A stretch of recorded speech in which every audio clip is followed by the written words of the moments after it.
లక్షలాది రూపాయల జీతం వదులుకొని సాక్షాత్తు శ్రీవారి సేవలో తరిస్తుంటే అసలు ఆయన మీద దాడి ఎలా చేయాలనిపించింది అనేటువంటిది మెజారిటీ ప్రజల వాదన. ఆయన మాటే చాలా కరుకు, ప్రవర్తన ఇంకా కరుకు.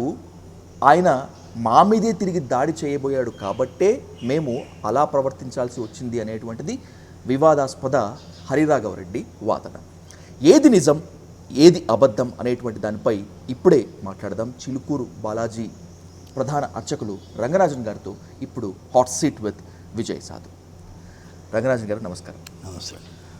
ఫస్ట్ టైం చాలా ఇబ్బంది పడుతున్నాను, చాలా చింతిస్తున్నాను ఇలాంటి సిచ్యువేషన్స్లో మీ అంతరంగాన్ని ఆవిష్కరించాల్సి వస్తుంది అని చెప్పి. కానీ ఎన్నో ఆరోపణలు, ఎన్నో ప్రశ్నలు తెలుగు రాష్ట్రాల్లో మాత్రమే కాకుండా మిగతా దేశం అంతటా ఉన్నటువంటి నేపథ్యంలో వాటన్నిటికీ క్లారిటీ ఇచ్చేందుకే మిమ్మల్ని ఇంటర్వ్యూకి పిలిచాను. ఈ ఇంటర్వ్యూకి అవకాశం ఇచ్చినందుకు ముందుగా thank you so much sir. Sir, first of all నా మీదే దాడి చేయబోయాడు, నా మీదే చాలా దురుసుగా ప్రవర్తించాడు, అందుకే మేము అంతే కఠినంగా వ్యవహరించాల్సి వచ్చింది అనేటువంటిది మీ మీద దాడి చేసినటువంటి కేసులో నిందితుడు హరిరాఘవరెడ్డి ఆరోపణ. నిజమేనా సార్? ఇప్పుడు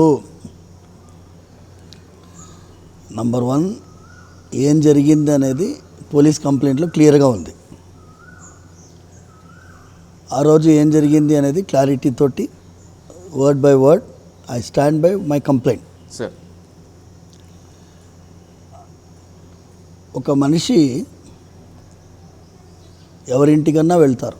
ఇప్పుడు సపోజ్ మీ ఇంటికి నేను వస్తాను సార్, నేను తలుపు తడతాను, మీరు ఆహ్వానిస్తారు, మీ ఇంటి లోపల కూర్చోబెడితే కూర్చుంటాము, లేదు బయట నిలబడి మాట్లాడతామంటే బయట నిలబడి మాట్లాడతాం. ఈ మీరు మీ ఇంటి లోపల బై ఫోర్స్ రావడం అనేది దాన్ని ట్రెస్పాస్ అంటారు. Exactly sir. Number 1 trespass.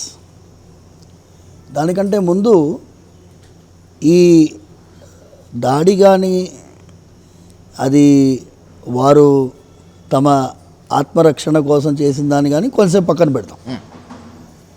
అసలు చిలుకూరులో మేమేం సాధించామనేది కొంచెం మాట్లాడదాం. ఎందుకంటే ఇది జనాలకి తెలియాలి. భగవంతుడి యొక్క సన్నిధిలో భక్తికి మాత్రమే ముఖ్యమైనటువంటి స్థానము, ఎటువంటి వ్యాపార ధోరణి ఉండకూడదు అనేటటువంటి ఒక నినాదానికి కట్టుబడి ఉన్నటువంటి కుటుంబం మాది. మా నాన్నగారు సౌందరరాజన్ గారు స్వామివారి సన్నిధిలో సేవలో ఉన్నాము. మా చిన్నాన్నగారు గోపాలకృష్ణ గారు ఉన్నారు. 2 తరాలు, వీళ్ళిద్దరూ 2 ఫ్యామిలీస్, ఇద్దరూ కలిసి స్వామివారి కైంకర్యాలు చేస్తూ వచ్చారు. 2001వ సంవత్సరం వరకు భక్తుల సంఖ్య వారానికి 100 మంది ఉండేది. సార్, తర్వాత భక్తులు పెరగడం ప్రారంభించిన తర్వాత ప్రభుత్వ యంత్రాంగము దేవాలయాల్లో భక్తుల సంఖ్య పెరుగుతున్నది కాబట్టి, ఆదాయం పెరుగుతున్నది కాబట్టి మేము స్వామివారి యొక్క కైంకర్యాన్ని తరతరాలుగా చేసుకుంటూ వచ్చేటటువంటి మమ్మల్ని వంశపారంపర్య అర్చకత్వానికి, ధర్మకర్తృత్వానికి అర్హత ఉన్నటువంటి వంశం మాది. సో ఇది ఒక ప్రాచీనమైన దేవాలయం, 500 సంవత్సరాలకు ప్రాచీనమైన దేవాలయం. ఆ దేవాలయానికి ఆదాయము పెరిగే కొద్దీ దేవాదాయ శాఖ యొక్క జోక్యం పెరగడం మొదలుపెట్టింది. వాళ్ళు ఈ దేవాలయాన్ని 2001లో యాదిరుట్ట దేవాలయానికి దత్తత ఇచ్చే ప్రయత్నం చేశారు. ఓకే. ఎందుకంటే ఎండోమెంట్ యాక్ట్ ప్రకారం 50,000 రూపీస్ పర్ యానం ఆదాయం మించితే, పర్ యానం 50,000 రూపాయలు పర్ యానం సాలానా, దానికి ఎగ్జిక్యూటివ్ ఆఫీసర్ అనేటటువంటి వాడు తప్పకుండా ఉండాలి అనేది దేర్ షల్ బి అని సెక్షన్ 29 చెప్తున్నది. Okay. Sorry to interrupt you Raghraj garu, ఇక్కడ మీరు ఒక మాట అన్నారు దేవాదాయ శాఖ జోక్యం అని. కానీ మీడియా వర్గాల్లో బయట దేవాదాయ శాఖ ప్రభుత్వం కన్ను అంటున్నారు. సో జోక్యం అనుకోవాలా, నేను కన్ను పడింది అనుకోవాలా? లేదు, మేము ఆల్రెడీ టెంపుల్ కింద ఎండోమెంట్లో డిపార్ట్మెంట్లో రిజిస్టర్డ్ టెంపుల్ ఇది. కన్నుబడ్డం ఏముందండి, already registered temple. Okay, it is not an temple out of the purview of the department. It is registered temple. But income కనుక ఎక్కువ లేకపోతే టెంపుల్ జోలికే పోరు. భగవంతుడి యొక్క అనుగ్రహాన్ని భక్తులు పొందుతుండగా భక్తుల సంఖ్య పెరిగే కొద్దీ మేమేం చేశాము అంటే, ఇప్పుడు ఇన్కమే కదా మీ క్రైటీరియా, మేము ఇవాళ నుంచి హుండీ కూడా తీసేస్తాము. ఓకే, వచ్చిన భక్తుడు దర్శనం చేసుకొని వెళ్ళిపోతాడు అనేటటువంటి రీతిలో డిసెంబర్ 8, 2001 సంవత్సరంలో హుండీ కూడా తొలగించడం జరిగింది. సో బహుశా నాకు తెలిసి దేశంలో ఇంతటి విప్లవాత్మకమైనటువంటి స్టెప్ తీసుకునే టెంపుల్ ఏదీ లేదు. ఓకే, ఇదే నేను వస్తున్నాను. హుండీ కూడా తొలగించడం జరిగింది. అలాంటి ఒక దేవాలయంలో హుండీ కూడా లేకుండా స్వామివారి కైంకర్యాన్ని దేవాలయంలో వచ్చే భక్తులకి భక్తికి మాత్రమే స్థానం ఇచ్చి టికెట్ లేకుండా వచ్చిన భక్తుల దర్శనం చేసుకొని వాళ్ళకి వాళ్ళుగా భక్తితో వెళ్ళిపోయేటట్టుగా చిలుకూరు 2001, ఇప్పుడు 2025. సో దాని మీద ఇప్పుడు కొంతమంది అలిగేషన్స్ చేస్తాం, మీకు హుండీ లేదు, వేరే ఏదో ఆదాయాలు వస్తున్నాయి అన్నారు. దాని మీద పీవీఆర్కే ప్రసాద్ కమిటీ 2006 సంవత్సరంలో ఈ ఆరోపణలన్నింటినీ కూడా పరిశీలించి ఇలాంటి ఒక పద్ధతి, యునీక్ టెంపుల్, హుండీ లేని దేవాలయం, టికెట్టు లేని దేవాలయం, స్పెషల్ పూజలు ఏమీ లేని దేవాలయం, దీనికి పద్ధతి ప్రకారంగా ఇలాగే కొనసాగాలని చెప్పి పీవీఆర్కే ప్రసాద్ కమిటీ నివేదిక ఇచ్చింది.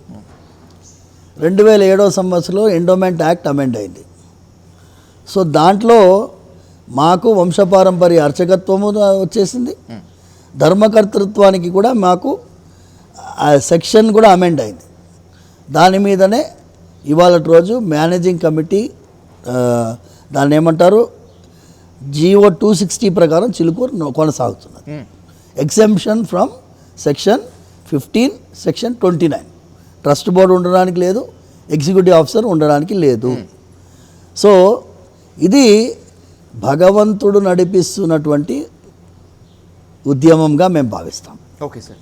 ఎందుకు అంటే తిరుమలకి వెళ్ళినా కూడా ఇంతసేపు భక్తితో గడిపే అవకాశమే లేదు.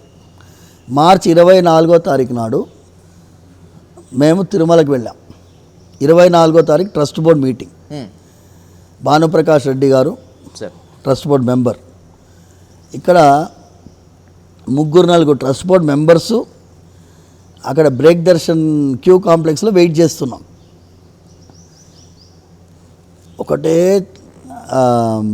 గజిబిజి శబ్దం.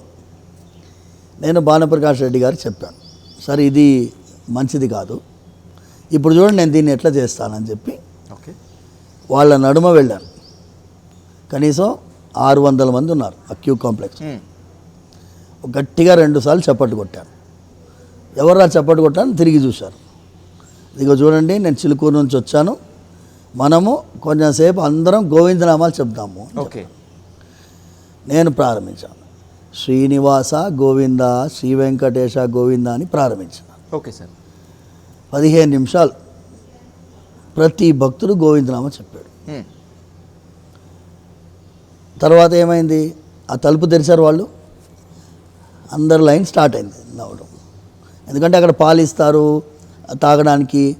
అందరూ పాలు తాగారు, కూర్చున్నారు, ముచ్చట్లు పెడుతున్నారు. 15 మినిట్స్ దేవాలయంలో కొండపైన క్యూ కాంప్లెక్స్లో గోవిందనామాలు చెప్పించాను. చిలుకూరు నుంచి వచ్చినటువంటి నేను. దర్శనం అయిపోయింది. బయటికి వచ్చిన తర్వాత మేము విమానం దగ్గర దాటి మేము వస్తున్నప్పుడు కొంతమంది తారసపడ్డారు. ఎవరైతే ఈ బ్రేక్ దర్శనంలో ఉన్న వాళ్ళందరూ, ఓకే సార్, వాళ్ళు ఏమన్నారంటే, స్వామి తిరుమలకి కొన్ని 10 సార్లు 15 సార్లు వచ్చాం, ఓకే, కానీ ఇంతవరకు క్యూ కాంప్లెక్స్లో గోవిందనామాలు చెప్పిన దాఖలా లేవు. మీరు చెప్పించారు, అద్భుతమైనటువంటి అనుభూతి పొందాము అన్నారు. ఇదే చిలుకూరులో మేము చేస్తున్నాం. ఎవ్రీ డే పొద్దున నుంచి సాయంత్రం వరకు నేను చిలుకూరులో గడిపే సమయం అంతా భక్తుల నడుమ గోవిందనామాలతో గడిపేది. సో ఒక విధంగా చూస్తే ఇది ఒక భక్తి ఉద్యమానికి కేంద్రంగా ఉండే దేవాలయం. ఇది మొదటి సాధన. రెండవది, మేము రాజ్యాంగబద్ధమైనటువంటి రామరాజ్యం కోసం పోరాడేటటువంటి ఎందుకు అంటే 2018లో శబరిమల తీర్పు వచ్చిన తర్వాత దైవానికి రాజ్యాంగబద్ధంగా ఏమాత్రం అధికారాలు లేవు అని చెప్పి సుప్రీంకోర్టు తీర్పు, 5 judges bench, 4 judges were in favour of that judgement, 1 judge Indu Malhotra justice అనేటటువంటి అమ్మగారు అపోజ్ చేశాం. ఓకే, ఆ జడ్జిమెంట్ మీద మేము పోరాటం ప్రారంభించాం సార్ 2018లో. ఎందుకంటే ఇది దేశము శ్రీరాముడి దేశం. ఇది శ్రీరాముడికి అధికారం లేకపోవడం ఏంటండి? రామరాజ్యమే కదా ఇది. ఆర్టికల్ అదేమంటారు, ఆర్టికల్ 25, ఆర్టికల్ 26. ఆర్టికల్ 25 ఏమో జీవాత్మ తత్వము, ఆర్టికల్ 26 పరమాత్మ తత్వం. మన సంప్రదాయంలో 25 నంబర్ జీవాత్మ, 26 పరమాత్మ అనేటటువంటి కాన్సెప్ట్. అందుకోసమే ఆర్టికల్ 25, ఆర్టికల్ 26 వచ్చింది అని మేము అంటాం. అక్కడి నుంచి ఈ 7 సంవత్సరాల్లో మేము ఎంతవరకు వచ్చాము అంటే, మేము ఒక కన్క్లూషన్ని తీసుకొచ్చే ప్రయత్నంలో సఫలీకృతం అయ్యాం. సార్ ఏది? ఈ దేశంలో శ్రీరాముడికే రాజ్యాధికారం ఉండాల్సినటువంటి నేపథ్యాన్ని 2024 శ్రీరాముడి యొక్క అయోధ్యలో ప్రాణప్రతిష్ఠ జరిగినప్పుడు, ఇక్కడ అయోధ్యలో 2024 జనవరి 22 డేట్ బాగా గుర్తుపెట్టుకోండి సార్. ఆ రోజు ప్రాణప్రతిష్ఠ జరిగింది. చాలామంది ఏమన్నారంటే ప్రాణప్రతిష్ఠ 22 జనవరి ఎందుకు అన్నారు. ఇప్పుడు నేను ఎందుకు ఈ లాంగ్ చెప్తున్నాను అంటే మీరు వినండి. 2 పార్ట్స్. ఫస్ట్ పార్ట్ ఏమో మీరు దాడి గురించి అడిగారు. అవును, ఫస్ట్ ఈ పార్ట్ చెప్పిన తర్వాత దాడి గురించి వస్తా. తప్పకుండా సార్. ఎందుకంటే చాలామందికి ఇది తెలియాలి. కేవలం ఆడొచ్చి దాడి చేశాడు పోయాడు అనేది కాదు. దీని వెనకాల ఎంత నేపథ్యం ఉంటుందో మీకు అర్థం చేసుకో. అయితే 22 జనవరి 2024 నాడు ప్రాణప్రతిష్ఠ జరిగినప్పుడు the pious purpose of incarnation అంటారు. పయస్ పర్పస్ అంటే ఈ అవతారానికి భూమిక. యదా యదా హి ధర్మస్య గ్లానిర్భవతి భారత అభ్యుత్థానమధర్మస్య తదాత్మానం సృజామ్యకం పరిత్రాణాయ సాధూనాం వినాశాయ చ దుష్కృతాం ధర్మ సంస్థాపనార్థాయ సంభవామి యుగే యుగే. ఆ భగవంతుడు కలియుగంలో మళ్ళీ పునశ్చ ప్రాణప్రతిష్ఠ పొందినటువంటి రోజు జనవరి 22, 2024. ఎందుకు అంటే జనవరి 22 రోజే 1947లో జవహర్లాల్ నెహ్రూ గారు కాన్స్టిట్యూయెంట్ అసెంబ్లీ రిజల్యూషన్ని, ఆబ్జెక్టివ్ రిజల్యూషన్ వారు సెకండ్ చేయగలిగారు, పాస్ చేయగలిగారు. దాంట్లో ఏంటి? పార్టీషన్ అయ్యే ముందు ఈ దేశము ప్రాచీనమైన దేశం. ఈ దేశంలో రాజ్యాంగం ఎలా ఉండాలి? మనకి ఫ్రీడమ్ ఆఫ్ వర్షిప్ ఉండాలి, అంటే ఎలా వర్షిప్ చేయాలో అలా ఉండాలి. సో ఇది జరిగింది. దీంట్లో ఎవరైనా సహాయం చేశారు అంటే మునివాహన జాతికి చెందినటువంటి వారు సహాయం చేశారు. అంబేద్కర్ రాజ్యాంగం ఎవరిది? ఎస్సీ ఎస్టీ కమ్యూనిటీ వారిది అంబేద్కర్ గారు. ఓకేనా? తర్వాత మేము ఈ శబరిమల జడ్జిమెంట్కి అగేన్స్ట్గా మేము ప్రయత్నం చేసినప్పుడు ఆర్టికల్ 363 డిస్ప్యూట్ రైజ్ చేశాం. 363 అంటే ఏంటి? ఈ దేశంలో 8 రాజ్యాలు, అనంత పద్మనాభ స్వామి, అలాగే ఏకలింగ్ రాజ్యము రాజస్థాన్, మెవార్, ఓకే, మధ్యప్రదేశ్, ఓర్చా, ఆ రాముల వారి రాజ్యం అది. ఇలా 8 రాజ్యాల్లో రాజు భగవంతుడే రాజు. వారి విలీనం చేసిన రాజ్యాన్ని. ఈ 8 రాజ్యాల్లో ఉండే దైవానికి కాన్స్టిట్యూషన్ ఉండేది. Okay, the king was a God. So ఆ రాజ్యాల యొక్క దైవాలు వారి అధికారాలు ఏమవుతాయి అని అడిగాను. అందుకోసం ఆ ప్రశ్న 363 డిస్ప్యూట్ వెళ్ళింది.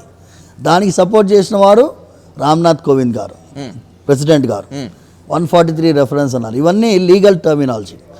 ఆఖరికి ఏం సాధించాము అంటే ఈ దేశంలో ఎవరైతే రాజ్యాంగబద్ధమైనటువంటి పొజిషన్స్లో ఎమ్మెల్యే కానీ ఎంపీ కానీ ఓత్ తీసుకుంటారు, oath in the name of God.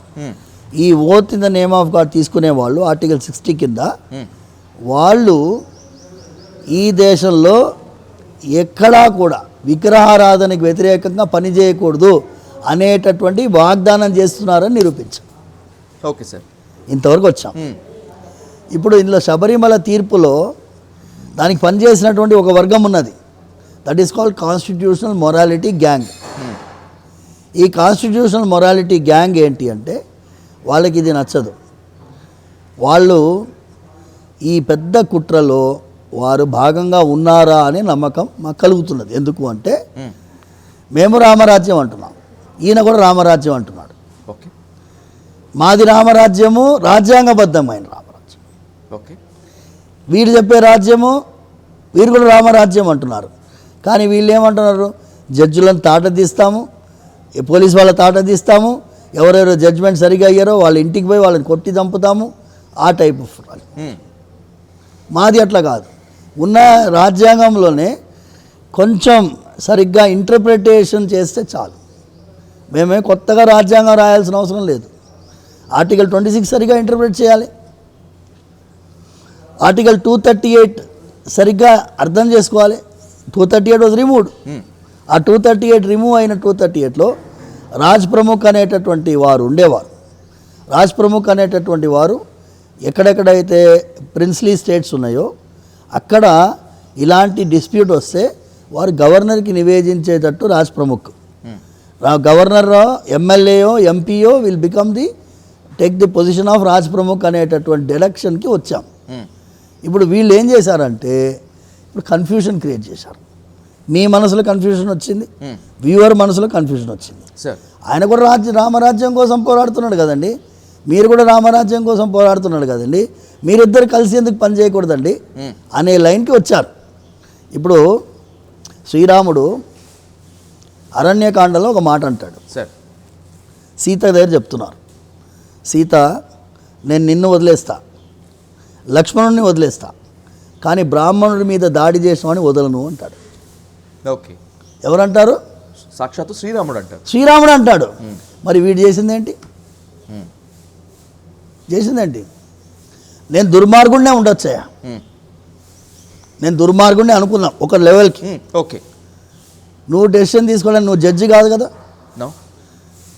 ఈ దేశంలో nobody is a judge, there is a procedure, పద్ధతి ఉంది కదా, కాన్స్టిట్యూషనల్ ప్రొసీజర్ ఉంది కదా సార్, ప్రొసీజర్ ఉంది కదా. అవును.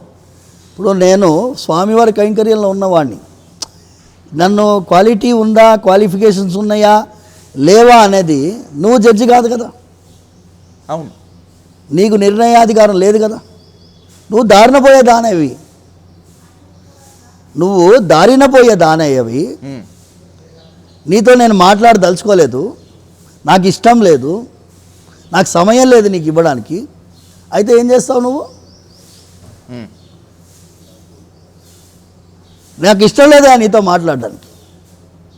నేనైతే మిమ్మల్ని రెస్పెక్ట్ 27 మంది నన్ను కలవాలి ఆసక్తి ఉన్నవాడైతే నువ్వు ఒక్కడివి వచ్చేది ఉండే. ఎగ్జాక్ట్లీ. నువ్వు గ్యాంగ్గా ఎందుకు వచ్చావు? దాని పేరు సైన్యం. ముఠా నాయకుల్లా వచ్చావు, కింద దోకేశావు, తోసావు, కింద కూర్చుని ఉన్నాను. ఇప్పుడు నేను ఏదేదో అంటున్నావు, అవన్నీ కోర్టులో చెప్పు అంతే. ఇప్పుడు నేను నీతోటి నీ నెరేటివ్ని నేను ఆర్గ్యూ చేయను. నువ్వు ఏమేమి చెప్పావో మీడియా ముఖంగా చెప్పావు, నేను దాన్ని కాంట్రడిక్ట్ చేయను, దాన్ని సమర్థించను. ఎందుకంటే నా గురించి ప్రజలకు తెలుసు, నా గురించి నా స్వామికి తెలుసు. ప్రజల ముందు నువ్వు చేసేటటువంటి బురద నా మీద చల్లేసావు బురద. నీ బురదను నేను కడుక్కోవాల్సిన అవసరం భగవంతుడు నాకు ఇస్తాడు అవకాశం. ఎక్కడిస్తాడు? కోర్ట్ ఆఫ్ లాలో. Exactly. Media has no business to do trial. అవునా కదండి? I accept sir. ఇప్పుడు మీడియాలో ఎవరైనా ఎందుకు అడగాలండి? మీరు అడిగారు క్వశ్చన్.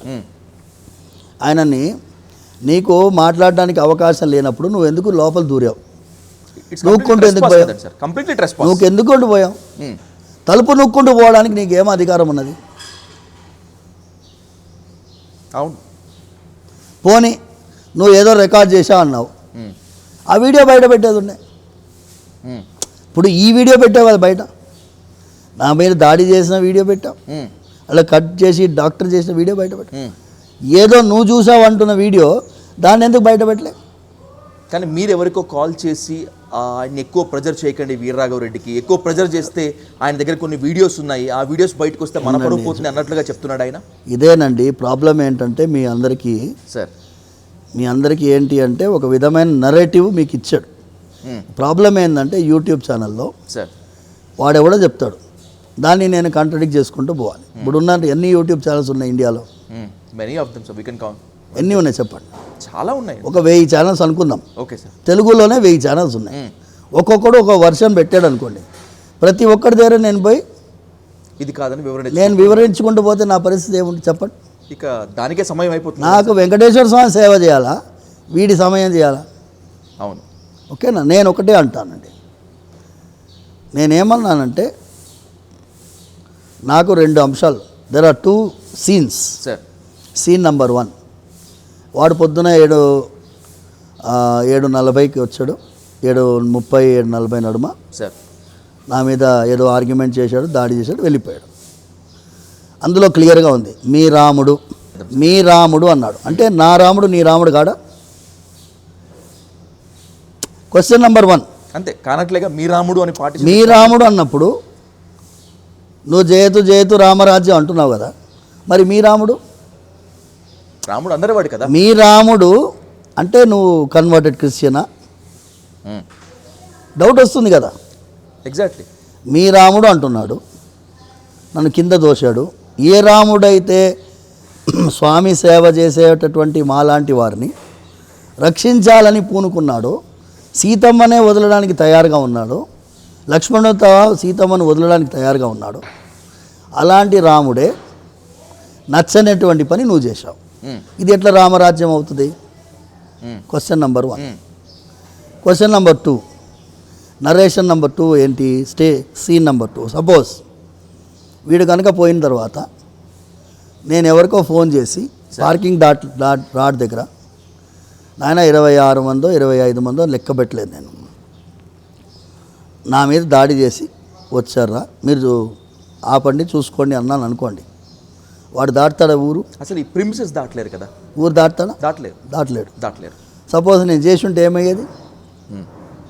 వాడు కంప్లైంట్ ఎందుకు చేయలేదు అంటున్నాడు కదా సార్, చెప్తున్నా. సపోజ్ చేసి ఉంటే ఏమయ్యేది వాడి పరిస్థితి? కొట్టేవారు. కొడితే ఏమయ్యేది? అది మీ మీద మళ్ళీ ఇంకా నా మీద వచ్చేది. నేను అంత బుర్రలేనున్నా, నేను కూడా LLM కాన్స్టిట్యూషన్ లా చేశారు కదండి సార్. ఎమోషన్కి నేను తావు ఇవ్వలేదు. కూల్గా అయిపోయింది, కొట్టేశాడు, వెళ్ళిపోయాడు. సరే ఇప్పుడు ఏం చేద్దాం? దీని గురించి ఏంది? అక్కడ కొట్టినవాడు ఎవడో తెలియదు నాకు. ఇప్పుడు వీర్రాఘవరెడ్డి ఇప్పుడు ప్రజల్లో ఉంది, అప్పుడు నాకు లేదు కదా. అవును. ఇమాజిన్ February 7th రోజు నా పరిస్థితి ఇమాజిన్ చేయండి సార్. అవును. అండ్ దట్టు ఒక షాక్లో ఉండుంటాం. షాక్లో ఉన్నాను. 2 పెళ్ళిళ్ళు అటెండ్ చేశాను నేను. Okay sir. ఆ రోజు మా చిన్న తాతగారి తద్దినం నడుస్తుంది కింద. Okay sir. 7th నాడు 8th నాడు మా తాతగారు చేయాల్సిన తద్దినం నడుస్తుంది. 7th and 8th both days తద్దినం చేయాలంటే మా దగ్గర ఎట్లా ఉంటుంది తెలుసా అండి పరిస్థితి? మేము వేరే ఎక్కడ ఎవరికి ఎంట్రీ లేదు, ఎగ్జిట్ లేదు, పోలీసు వాళ్ళు రానియలేము, ఏం చేయలేము. సో దాంట్లో నాకు టైం దొరికింది కదా, నేను వీడి మీద రీసెర్చ్ చేసుకున్నాను, బ్యాక్గ్రౌండ్ తెలుసుకున్నాను, శిష్యులతో చెప్పాను ఎవరు అయినా ఏదో రామరాజ్యం అనగానే 1000 ఆర్గనైజేషన్ వచ్చినాయి, అందులో ఎవరు వీడు? తర్వాత చూస్తే వీడు దొరికాడు. రామరాజ్యం.netలో వీడున్నాడు, ఇట్లా వేలు చూపించుకుంటా అన్నిట్లో ఇట్లున్నాడు. Okay sir. వీడేరా అని చెప్పాను. వీడేరా అని చెప్పగానే ఈ గ్రూపులు ఉన్నాయి కొన్ని సార్, అందులో వీళ్ళు ఫోటో తీసిన బొమ్మలు దొరికినాయి, అవన్నీ తీసుకున్నాం, రీసెర్చ్ చేసామయ్యా. ఇప్పుడు నువ్వు కొట్టిపోయావు, ఎంబడైపోయి పిచ్చోళ్ళక పోలీసు అన్నోన్ పీపుల్ మీద పెట్టే కంటే ఐడెంటిఫైడ్ పర్సన్ మీద పెట్టడం ఈజీ కదా. Exactly sir. ఎంక్వైరీ ఇంకా ఈజీగా జరిపోతుంది, ఈజీ అయిపోయింది. అవును, చాలా నేను ఆలోచించానబ్బా, నేను ఇది ఎవ్వరికి చెప్పలేదు, it's exclusive to you. Sir thank you so much. ఎందుకంటే మునివాహన జాతికి మేము రుణపడి ఉన్నాం. ఆ జాతి వల్ల ఇవాళ ధర్మము ఈ దేశంలో రామరాజ్య పునఃస్థాపన వాళ్ళ చేతిలో ఉంది. మేము తీసుకోలే క్రెడిట్ వాళ్ళకి ఇచ్చాం. ఎందుకంటే వాళ్ళు దేవాలయం ఇప్పుడు వాళ్ళు ఇన్ని సంవత్సరాలు, వేల సంవత్సరాలుగా దేవాలయ ప్రవేశం కూడా లేనటువంటి వారు వాళ్ళ చాలామందిని మత మార్పిడి ముఠా కన్వర్షన్ చేసింది. వాళ్ళు అక్కడ పోయినా కూడా వాళ్ళు ఏం సంతోషంగా లేరు. ఇప్పుడు వాళ్ళకి గుర్తింపు వచ్చింది అనుకోండి, వాళ్ళు అరే మనకి ఇంత గౌరవం వస్తుంది ఈ ధర్మంలో, మనం పునశ్చ మన ధర్మానికి వెళ్ళిపోవాలనేటువంటి ఫీలింగ్ వాళ్ళకి రావాలి. ఆ లైఫ్లో వెళ్తున్నాము. అది నచ్చని వాళ్ళు కొంతమంది నేను ప్రేరేపించుండొచ్చు. ఇది నా ఫీలింగ్. ఓకేనా? సో ఎన్నో విధములైనటువంటి అపోహలు రానియండి. దీని మీద ప్రత్యేకమైనటువంటి మీతో మాట్లాడడానికి ఇదే కారణం. ఏంటి అంటే ఈ రెండవ నేపథ్యం చెప్తా. సీన్ నెంబర్ 1 ఏంటి? కొట్టాడు, వెళ్ళిపోయాడు. సీన్ నెంబర్ 2, అందులో 6 ఎస్సీస్ ఉన్నారు. ఓకే, మీ మీద దాడి చేసినటువంటి సపోజ్ ఎస్సీస్ నా మీద ఎస్సీ ఎస్టీ ప్రివెన్షన్ కేసు పెట్టొచ్చుగా. చాలా ఛాన్సెస్ ఎక్కువ ఉన్నాయి కదా సార్. నాకు నాన్ బెయిలబుల్ కదా. అవును. సో నాకు భగవంతుడి సేవ ఉంటుందా? ఉండదు. సీన్ నెంబర్ 2 అయిందా? అవును సార్. నేను ఆలోచిస్తానండి. Before I take a step will think about it. ఎందుకంటే మాకు ఈ దాడి చేయించడం ఇవన్నీ అలవాటు లేదు, వీడికి ఉంది. He is what you call perpetual litigant, professional litigant. అందుకోసం సెక్షన్స్ అన్ని బట్టి కొట్టుకొని చెప్తాడు. ఇప్పుడు జడ్జి గారు ఎందుకు ఇంపీచ్ అరే ఇంపీచ్మెంట్ ప్రొసీజర్ ఉంటుంది. ఎగ్జాక్ట్లీ 60 ఎంపీస్ ఇనిషియేట్ చేయాలి. కొన్ని సంఖ్య, ఇప్పుడు ఎగ్జాక్ట్ సంఖ్య నాకు గుర్తులేదు. 2/3 ఉండాలి సార్ ఇంపీచ్మెంట్కి ఇనిషియేట్ చేయడానికి 60 మంది ఎంపీస్ సైన్ చేయాలి. ప్రాసెస్ స్టార్ట్ అవుతుంది. 60 మంది ఎంపీస్ ఇంపీచ్ చేయాలంటే 2/3 మెజారిటీ ఉండాలి. ఒక జడ్జి గారిని తొలగించడం అంత సులభం కాదు నాయన. అవును సార్, సులభం కాదు. ఒక జడ్జి గారి మీద ఇంపీచ్మెంట్ ప్రొసీజర్ ప్రారంభమైతే ఆయన రిజైన్ చేశారు. So it is not successful. So judge గారు తీర్పు ఇవ్వకపోతే నువ్వెవరు నిర్ణయించడానికి? తీర్పు సరైందా రాంగ్ అయిందా అని ఆ కేసు వాదించిన వాడు నిర్ణయించుకోవాలి, అటు వాడు నిర్ణయించుకోవాలి. ఇప్పుడు మేము కూడా మా కేసు చిలుకూరు బాలాజీ కేసు ఇట్లా క్యూరేటివ్ స్టేజ్లో ఉంది. మేము వదలలేదాన్ని, రివ్యూకి పోయాం, క్యూరేటివ్కి పోయాం. ఇప్పుడు కూడా మళ్ళీ చెప్తున్నా, ఈ భగవంతుడు స్వయం వ్యక్తమూర్తి, తానే ఉద్భవించినటువంటి పరమాత్మ. తానే ఉద్భవించలేదు, రోడ్లో దొరికాడని చెప్పి వాడు పెట్టాడు. ఎట్లా ఒప్పుకుంటామండి? తిరుమల వెంకటేశ్వర స్వామి తిరుమల వదిలి చిలుకూరుకి వచ్చాడనే కదా స్థల పురాణం. పుట్టలో వెలిచాడనే కదా స్థల పురాణం. కల్లో కనిపించాడు, పుట్టలో వెలిచాడు అనేది కదా స్థల పురాణం. గోపురం బయటికి పోతే మీకు కనిపిస్తుంది, పుట్ట తవ్వేవాడు ఉన్నాడు, పుట్ట లోపల స్వామివారు ఉన్నారు, పుట్ట తవ్విన తర్వాత బయట వచ్చినటువంటి స్వామి. ఈ సీక్వెన్స్ అక్కడ గోపురం బయట పెట్టాం. అవును సార్, అవును. 60 years బ్యాక్ గోపురం అది. అర్థమైందా అండి? ఆ గోపురం పైన ఉన్నటువంటి ఆ స్థల పురాణాన్ని నిజం కాదని చెప్పే అధికారము సుప్రీంకోర్టుకి కూడా లేదు. అర్థమైందా అండి? ఈ స్థల పురాణం బేసిస్ పెట్టుకొనే, నా పుస్తకం బేసిస్ పెట్టుకొనే వాళ్ళు మేమే ధర్మకర్తలము అని చెప్పి స్టార్ట్ చేసుకున్నారు. We are not going to leave them, that will be on the court. రాజ్యాంగబద్ధంగా మా ఫైట్ ఉంటుందండి. ఓకే, రాజ్యాంగబద్ధం. ఈ దాడులు గీడులు కాదు, దాడులు గీసే ప్రయత్నమే చెయ్యం మేము. ఎందుకంటే అహింస ప్రథమం పుష్పం, పుష్పం ఇంద్రియ నిగ్రహ. భగవంతుడికి సమర్పించే పుష్పాల్లో మొదటి పుష్పము అహింస. ఇతరులను హింసించడమే కాదు పుష్పము. ఇంద్రియ నిగ్రహం అంటే కంట్రోలింగ్ ద సెన్సెస్. ఓకే, ఇప్పుడు నాకు సెన్సెస్ కంట్రోల్ చాలా ఉందండి. భగవంతుడి సన్నిధిలో హీరోయిన్లు వస్తారు, స్వామివారి సన్నిధికి వస్తారు. వాళ్ళందరినీ నేను అమ్మవారి రూపంగా భావిస్తాను. ఎగ్జాక్ట్లీ. రీసెంట్గా ప్రియాంక చోప్రా కూడా వచ్చారు. అమ్మవారి రూపంగా అందమైన అమ్మాయి కనిపిస్తే జ్యోత్స్నామివ స్త్రియం దృష్ట్వా యస్య చిత్తం ప్రసీదతి నాహ అని అమ్మవారు అంటున్నారు. ఎవరైతే అమ్మవారు అంటున్నారో నా అందమైన అమ్మాయిని చూసి, ఎవరైతే జ్యోత్స్నామివ స్త్రియం దృష్ట్వా, జ్యోత్స్నామివ అంటే పూర్ణచంద్ర ముఖం లాంటి అమ్మాయి కనిపిస్తే, ఎవరి చిత్తం అయితే మనస్సు సంతోషపడుతుందో అలాంటి వారు నన్ను గుర్తు చేసుకుంటారో వారికి నేను ప్రియంగా ఉంటాను అన్నారు. ఓకే.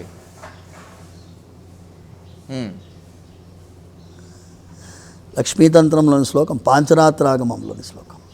ఓకే. అంటే నా సెన్సెస్ నేను కంట్రోల్ చేయగలనయ్యా. నేను స్వామివారి పిచ్చివాడిని, అమ్మవారి పిచ్చివాడిని, అమ్మాయిల పిచ్చివాడిని కాదు.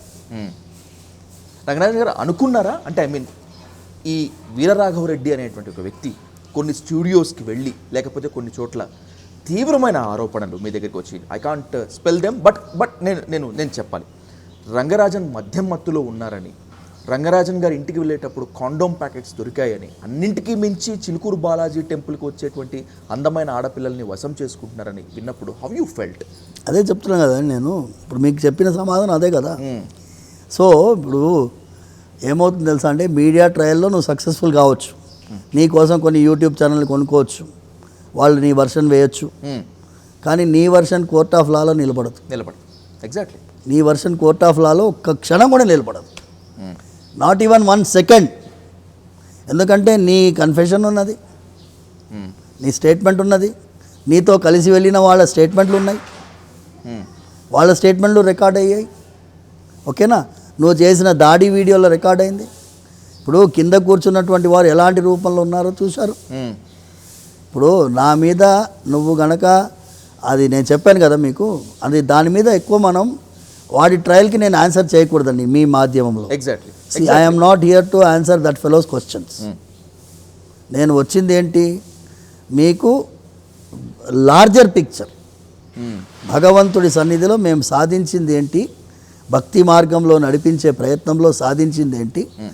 ఇవాళ మీరు ఒక అద్భుతమైనటువంటి రీతిలో చిలుకూరు బాలాజీ దేవాలయం కొన్ని వేల మందికి స్వామివారి ప్రసాదంగా సంతాన ప్రాప్తి కలిగించినాం. గరుడ ప్రసాదం. మేము ఆడవాళ్ళ పట్ల సమాజంలో గౌరవం ఉండేటట్టుగా రక్షాబంధనం కార్యక్రమం చేశాం. కొన్ని వేల మంది ఆడవాళ్ళు ఇవాళ చిలుకూరులో వాళ్ళు భక్తితో స్వామివారి యొక్క దర్శనార్థం వచ్చినప్పుడు వాళ్ళు ఇలాంటి గౌరవ వాతావరణం చిలుకూరులో దొరుకుతుంది. అలాంటి రక్షాబంధనం కార్యక్రమం అంటే రాఖీ పండగ మరుగున పడిపోయిన పండగ, అవునా కదండి? వ్యాలంటైన్స్ డే కదా ఇప్పుడు ప్రచారం అయ్యేది. మరుగున పడిపోయినటువంటి రాఖీ పౌర్ణమిని తీసుకొని బయటికి వచ్చి, ఇదిరా మనకి అన్నా చెల్లెల అనుబంధము. ఇప్పుడు కూడా పూరి జగన్నాథ ఆలయంలో ఏంటండి, ఎవరున్నారు?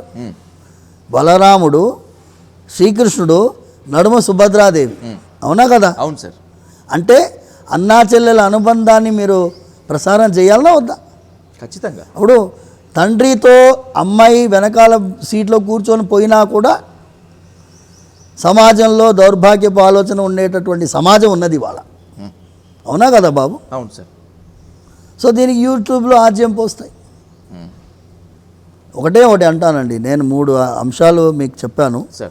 సెకండ్ వర్షన్ అయిపోయింది. థర్డ్ వర్షన్ వీళ్ళు ఏమనుకున్నారంటే, ఇది దాడి మీద నేను పోలీస్ కంప్లైంట్ పోయినా కూడా స్టేషన్ బెయిల్ మీద బయటకు వస్తాను అని అనుకున్నారు వీళ్ళు. ఓకే.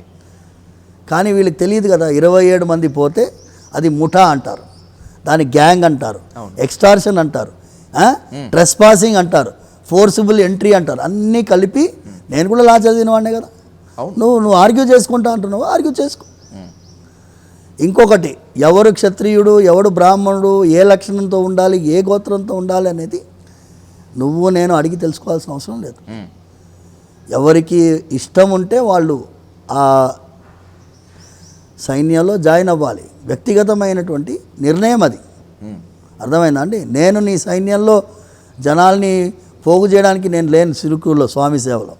నాకెన్నో స్వామివారి కైంకర్యాల్లో ముఖ్యమైనది భగవంతుడి యొక్క సన్నిధిలో సేవ చేయడం మొదటి కైంకర్యం, స్వామివారి యొక్క వైభవాన్ని భక్తులకు తెలియజేయడం రెండవ కైంకర్యం. ఓకేనా? మూడవది, భక్తి మార్గంలో ఉన్న వాళ్ళకి ఏదైనా ఇబ్బంది కలిగితే అది పోగొట్టే ప్రయత్నంలో మూడవ ప్రయత్నం. దీంతోడు రాజ్యాంగంలో రామరాజ్య స్థాపనలో ప్రయత్నం చేయడంలో ప్రధానమైన కర్తవ్యం నాది. These are the main important activities. Ranganathan గారు, ఇప్పుడు మీ మీద జరిగినటువంటి దాడికి కేంద్ర బిందువు ఒక దగ్గర స్టార్ట్ అయింది అనేటువంటిది నా మనసులో ఉన్నటువంటి ఆలోచన. మీ ముందు పెడతాను, correct me if I am wrong. కొన్నేళ్ల క్రితం ఆదిత్య పరాశరుడు అనేటువంటి ఒక దళితుడిని మీరు భుజాల మీద ఎక్కించుకొని వీళ్ళు మునివాహన సంతతికి చెందినటువంటి వాళ్ళు, ఆ జాతి వాళ్ళు అని చెప్పి అత్యంత గౌరవప్రదంగా దళితుడిని ఎప్పుడైతే మీరు ఆలయ ప్రవేశం చేయించారో ఆ రోజు నుంచే మీరు సెంటర్ ఆఫ్ అట్రాక్షన్గా, సెంటర్ ఆఫ్ కాంట్రవర్సీగా కొంతమందికి మారారు అని నేను అనుకుంటున్నాను. Please correct me if I'm wrong. ఉండొచ్చు. ఎందుకంటే అదే చెప్పాను, మునివాహన జాతి తిరుప్పాణాళ్వార్ అమ్మ. తిరుప్పాణాళ్వార్ అంటే 2700 సంవత్సరాలకు పూర్వం జరిగిన శ్రీరంగ క్షేత్రంలో జరిగిన ఘట్టానికి ఒక అర్చక స్వామి, ఒక పంచమ వర్గానికి చెందినటువంటి తిరుక్కులత్తార్ అంటారు. వారిని రంగనాథ స్వామి వారి ఆజ్ఞ మేరకు ఈయన భుజం పైన, అర్చక స్వామి భుజం పైన ఆయన ఎక్కించబడి, రంగనాథ స్వామి ఆజ్ఞ అది, నా భక్తుడిని గాయపరిచావు, ఆయనని నా సన్నిధికి తీసుకొని రా అన్నారు. Okay sir. ఆయన వెళ్తే రాలేదు. నా కాలు దేవాలయం లోపల అడుగు పెడితే నాకు మహాపాతకం అన్నాడు. మీ కాళ్ళు కింద పెట్టకుండా చూసుకుంటానని చెప్పి భుజం మీద ఎక్కించుకొని తీసుకొచ్చారు. ఇది నేను యూనివర్సిటీలో విన్నవించాను ఈ సన్నివేశాన్ని. సార్, ఆ సన్నివేశం విన్నవించినప్పుడు 2018లో కొంతమంది యువకులు, నీ ఏజ్ ఉన్న వాళ్ళు, కొంతమంది అదేంటో అప్పుడు జరిగింది, ఇప్పుడు మా మీద ఇంకా అలాగే జరుగుతుంది కదా దాడి, మనస్తత్వం మారలేదు కదా జనాల్లో అన్నారు. సో ఇంకొకటి అన్నాడు, అలాంటి పరిస్థితుల్లో ఏమైనా సంభవిస్తే మీరు చూపిస్తారా, అదే మార్గం మళ్ళీ చూపిస్తారని. తప్పకుండా అని చెప్పి స్వామివారి యొక్క ఆజ్ఞగా భావించి జియాగూడలో రంగనాథ స్వామి దేవాలయంలో April 16, 2018 రోజు చేర్చాం. సరేనా స్వామి? అవును సార్.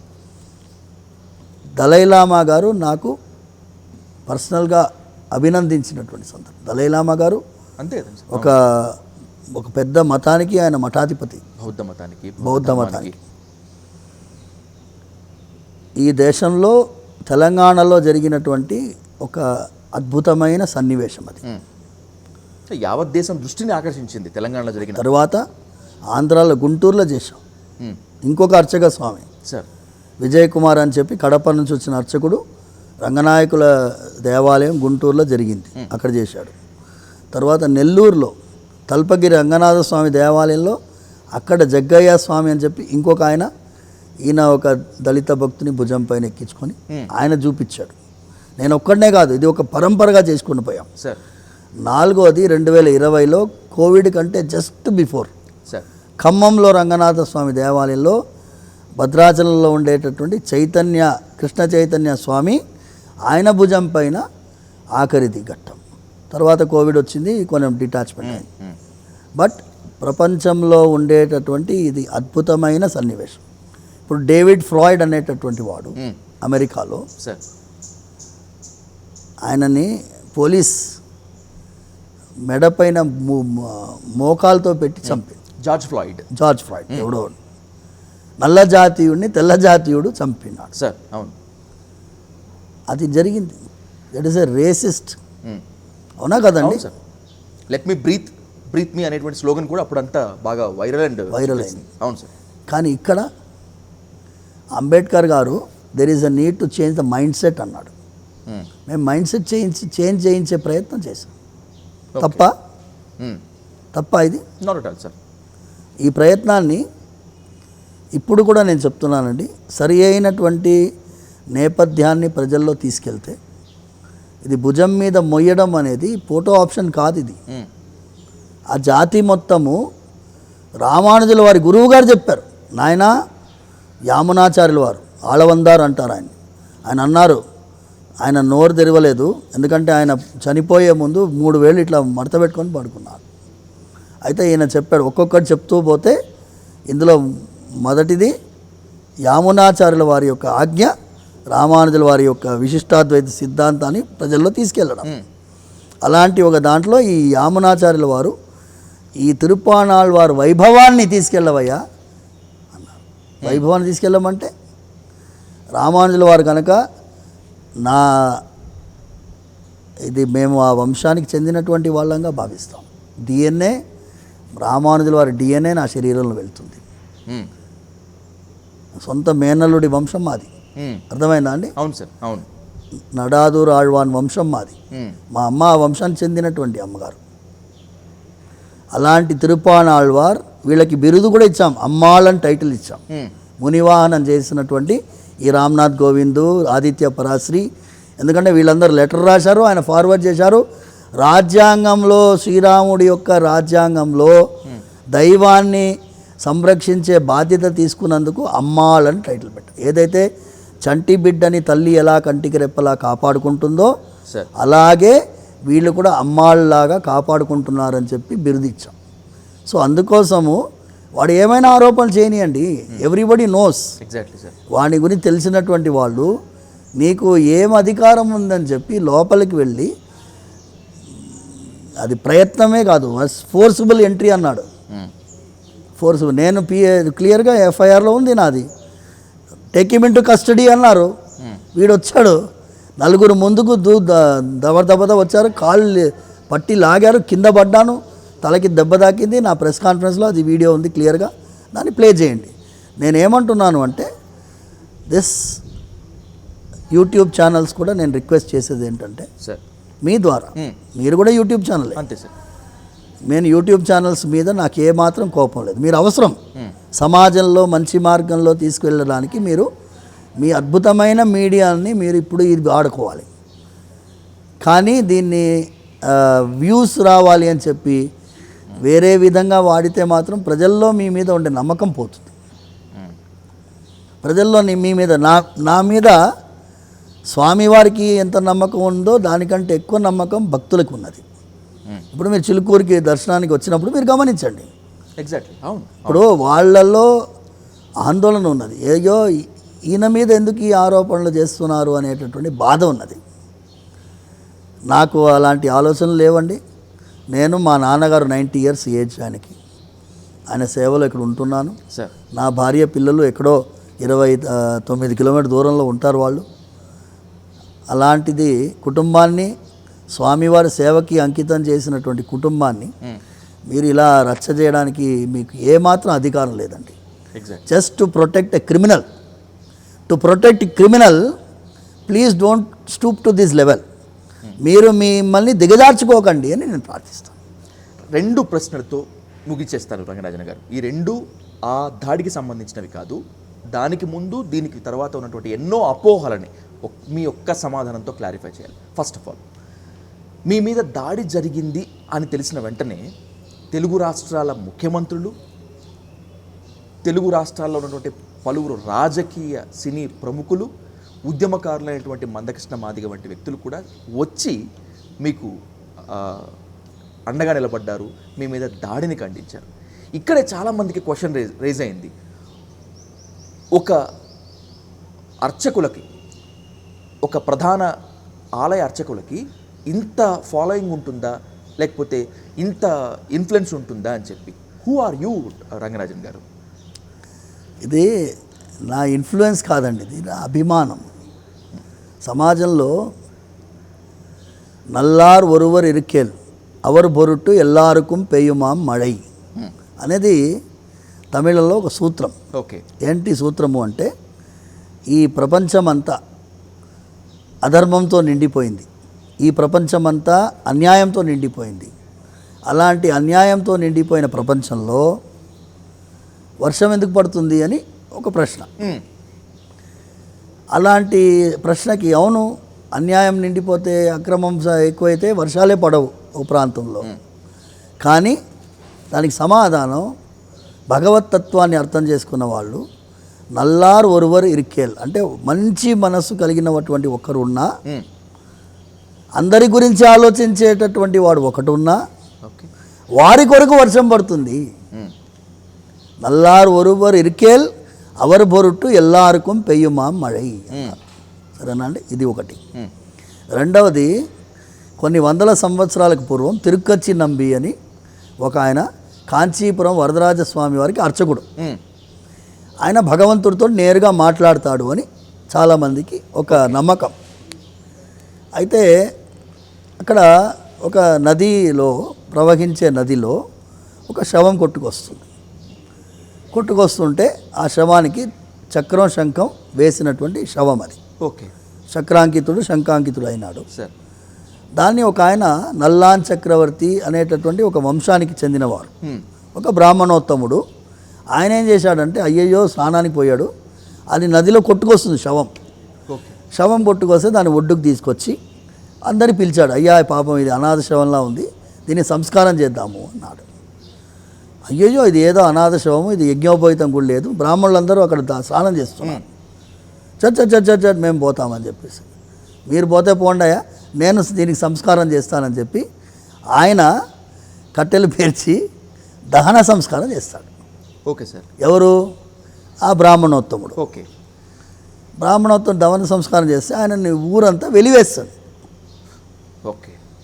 ఈ బ్రాహ్మణుని వెలివేస్తుంది, ఎందుకంటే వీడు అజ్ఞానంగా ఏదో యజ్ఞోపవీతం కూడా లేని శరీరానికి దహన సంస్కారం చేశాడు, వీడు కర్మభ్రష్టుడు అయిపోయాడని చెప్పి వెలివేస్తుంది.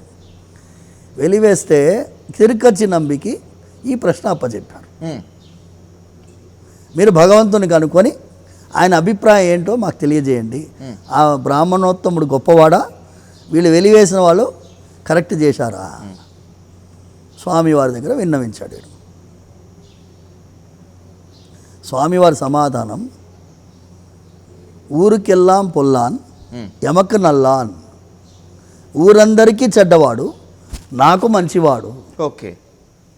అందుకోసమే ఆ వంశంలో పుట్టిన వాళ్ళందరూ నల్లాన్ చక్రవర్తి వంశం అని పెట్టుకుంటారు. ఓకే. ఇప్పుడు ఎన్సి నల్లాన్ అంటే నల్లాన్ చక్రవర్తుల వంశం అని వాళ్ళందరికీ ఆ పేరు వచ్చింది, అంటే భగవంతుడే సర్టిఫై చేసినటువంటి వంశం. ఓకే. సో మేమందరం కూడా భగవంతుడి సర్టిఫికేట్ కోసం పనిచేస్తామండి. నాకు ఫాలోయింగ్ కోసం నేను పనిచేయట్లేదు. I may not be having followers like 2 million followers or 5 million followers like your YouTube channel. But I am following Balaji. Venkateswara స్వామిని ఫాలో చేస్తే, ఆయన మిమ్మల్ని ఫాలో చేస్తే చాలు.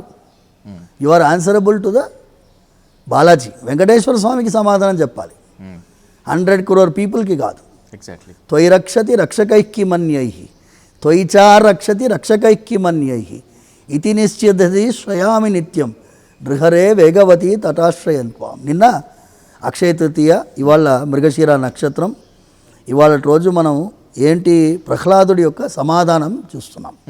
ప్రహ్లాదుడు ఏమంటాడు, స్వామివారి అనుగ్రహానికి ప్రహ్లాదుడు ఏమంటాడు, స్వామి నీ ఒక్కడివి నాతో ఉంటే చాలు, నాకు ప్రపంచం అవసరం లేదు, ప్రపంచమంతా నా వెనకాల ఉన్న ప్రయోజనం లేదు. నువ్వు ఒక్కడివి నాతో లేవనుకో, ప్రపంచమంతా నాతో ఉన్నా లాభం లేదు. అంతే సార్. అర్థమైందా? అర్థమైంది. క్లియర్గా Yes. మళ్ళీ రిపీట్ చేస్తా. ప్లీజ్. భగవంతుడు అనేవాడు మనతో ఉంటే ప్రపంచం మనకు అవసరం లేదు. ప్రపంచమంతా మనతో ఉండి భగవంతుడు మనతో లేడనుకోండి, ఏం ప్రయోజనం లేదు. అర్థమైంది. మేము నమ్మేది అదేనండి సిద్ధాంతం. మేము అందరికీ నచ్చాల్సిన అవసరం లేదు. Sir we are not here to contest election and win election. ఇప్పుడు అన్ని పార్టీల వాళ్ళు ఎందుకు వచ్చారండి? వాళ్ళ మనసులో ఉండే పరమాత్మ, అరే ఈయన మీద దాడి జరిగిందే పాపం, మనందరి కోసం పనిచేస్తున్నాడు. ముస్లిమ్స్ వచ్చారండి, అవును, క్రిస్టియన్స్ వచ్చారండి, దళితులు వచ్చారండి, కమ్యూనిస్ట్ పార్టీ వాళ్ళు వచ్చారండి. మేము పిలవలేదే. అవును, మేము పిలవలేదు వాళ్ళని. సిపిఎం కూడా జాన్ వెస్లీ వచ్చారు. ఆయన కౌగిలించుకున్నాడు. ఐఎమ్ ప్రౌడ్ ఆఫ్ యూ స్వామి, మీలాంటి వాళ్ళు సమాజానికి అవసరం అన్నాడు. నేను అవసరమా, వీరరాఘవరెడ్డి అవసరమా, సమాజం నిర్ణయించుకోవాలి.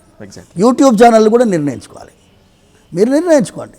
మీరేంటి అంటే టెంపరీగా మీకు లైక్స్ పెరగవచ్చు, వ్యూవర్షిప్ పెరగవచ్చు, దాని వీళ్ళ అడ్వర్టైజ్మెంట్స్ రావచ్చు, యూట్యూబ్లో నంబర్ పెరగవచ్చు. కానీ మీరు సమాజం దృష్టిలో మీరు ఎక్కడ వెళ్తున్నారో ఆలోచించండి. రంగరాజన్ పైన అపోహలు సృష్టిస్తే రంగరాజన్కి ఏమీ నష్టం లేదు. నా వ్యక్తిత్వం నాది, నా వ్యక్తిత్వం నాతోనే ఉంటుంది. నా క్యారెక్టర్ని అసాసినేట్ చేయడానికి ప్రయత్నం చేసిన వాళ్ళు, వాళ్ళ వ్యక్తిత్వం ఎలా పోతుందో ఆలోచించుకోవాలి. మీరు ఎవరి వైపు మీరు నిర్ణయించుకోవాలి. ఎందుకంటే దుర్యోధనుడు అర్జునుడు ఇద్దరు పోయారు శ్రీకృష్ణుడి దగ్గరికి. వాడు భక్తితో పాదాల దగ్గర కూర్చున్నాడు, ఇంకొకడు అహంకారంతో తల దగ్గర కూర్చున్నాడు. గొల్లోడు వీడితోటి నేనేంటి అని చెప్పి తల దగ్గర కూర్చున్నాడు పోయి. Okay sir. శ్రీకృష్ణుడు గమనిస్తున్నాడు రెండింటిని కూడా, నిద్రపోలేదు, నటిస్తున్నాడు. లేచాడు, అర్జున ఎప్పుడొచ్చావయ్యా అన్నాడు. ఇది అన్యాయం, నేనే ముందొచ్చానన్నాడు దుర్యోధనుడు. సరే నువ్వు ముందొచ్చావు, నేను నువ్వు చూడలేదు, కానీ నీకు మొదట ఆప్షన్ ఇస్తాను.